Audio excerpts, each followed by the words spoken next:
నమస్తే. తల్లిదండ్రులు మీ పిల్లలు ఎక్కడైనా లాక్ అయ్యారా? అంటే 10th క్లాస్, ఇంటర్మీడియట్, బీటెక్, డిగ్రీలు ఉత్తుగా చదువుతూ డిస్కంటిన్యూ చేస్తూ ఏం చేయాలో అర్థం కాని నిస్సహాయ స్థితిలో ఉన్నట్టు మీకు అనిపించారా?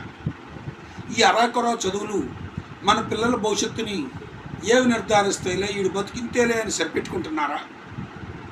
వద్దు, అది మీ పిల్లల తప్పు కాదు.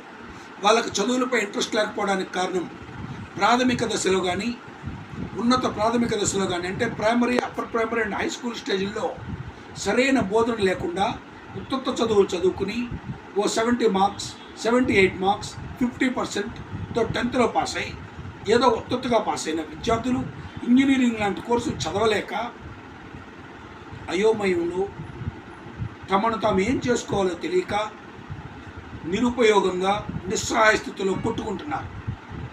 అలాంటి విద్యార్థులను నేను గంటలు లేదా రోజుల్లో, నెలల్లో తిరిగి వాళ్ళని మళ్ళీ ప్రయోజకులుగా తయారు చేసి నెలకి ₹1,00,000 నుంచి ₹2,00,000 ఉద్యోగాలు చేసే స్థాయికి నేను తయారు చేయగలను.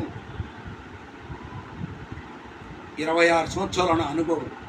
6th చదువు మానేసిన విద్యార్థిని 20 ఏళ్ల వయసులో పౌండ్రులో పని చేసుకునేవాడిని వీకెండ్స్ వస్తే బీకాం కట్టించాను. ఈరోజు అతను ఎక్స్పోర్ట్స్ అండ్ ఇంపోర్ట్స్ బిజినెస్ చేసుకుంటూ 2 బిల్డింగ్లు కొనుక్కున్నాడు. పేరు అమీర్, అతని పేరు మస్తాన్. నేనే పేరు మార్చాను 2000లో. ఈరోజు అతను 2 పిల్లల్ని గ్రాడ్యుయేట్లు చేసి ఆస్ట్రేలియా ఒకరిని, ఇంగ్లాండ్ ఒకరిని పంపించాడు. 2 బిల్డింగ్లు కొన్నాడు.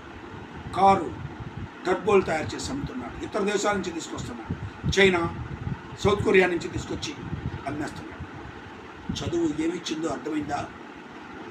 ఇంటర్మీడియట్ ఫస్ట్ ఇయర్ తప్పి 7 సంవత్సరాల తర్వాత ఆర్ఎంపీ డాక్టర్గా పనిచేసుకుంటున్న ఒక విద్యార్థి గురించి ఆలోచిస్తే నెలకి 3 లక్షలకు దుబాయ్లో MBA లాజిస్టిక్ మేనేజ్మెంట్ చేస్తున్నాడు.